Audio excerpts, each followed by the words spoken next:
हम बात करेंगे आडंबर या दिखावे की, जो हमारे जीवन में बिन बुलाए ही आ जाता है। जैसे मान लीजिए कि हमारा पड़ोसी लाखों रुपए महीने कमाता है।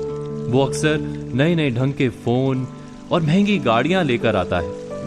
हम उसके बराबर की आमदनी नहीं करते, लेकिन हमारे मन में उसे ये दिखाने की लालसा जागती है कि हम तुमसे कम नहीं हैं। हम उसकी तरह की घड़ियां और फोन खरीदने निकल पड़ते हैं। हम कभी नहीं सोचते कि जाने अनजाने हमें दिखावे या आडंबर की महाघातक बीमारी ने चपेट में ले लिया है। क्या आपने कभी इस दिखावे के बारे में सोचा है? यह दिखावा और कुछ नहीं, एक मानसिक बीमारी है।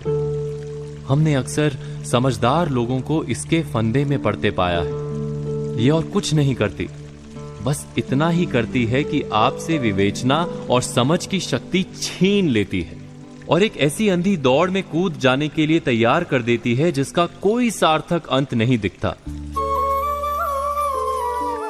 मैं एक उदाहरण देता हूं। आपकी आमदनी लगभग 1 लाख रुपए महीने है, लेकिन आपके एक पड़ोसी की आमदनी 5 लाख रुपए महीने है और आपका पड़ोसी हर महीने लाख रुपए का दिखावटी सामान खरीदता है।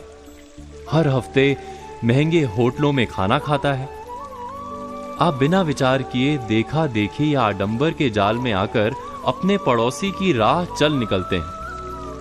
उनकी नकल में आप यहीं नहीं रुकते, बल्कि साधारण तरीके से रेल की यात्रा ना करके हवाई यात्रा करने लगते हैं। आप अपनी आमदनी और अपने खर्च के अनुपात को भूलकर केवल पड़ोसी के खर्च की प्रतियोगिता पर उतर आते हैं और आडंबर को ध्यान में रखते हैं। आप वैसे ही जीना चाहते हैं जैसे पड़ोसी या संबंधी जीते हैं। महीने 2 महीने या 3 महीने के बाद होने वाली आपकी उलझन का हर कोई सरलता से अंदाजा लगा सकता है। ऐसा नहीं कि आप दिखावे की इस जंजाल से बच नहीं सकते। बस पड़ोसी या संबंधी क्या खरीद रहे हैं, इस पर ध्यान देने के स्थान पर आप इस पर ध्यान दें कि उनकी खरीद के पीछे कितना उनका धन बल है और कितना आडंबर।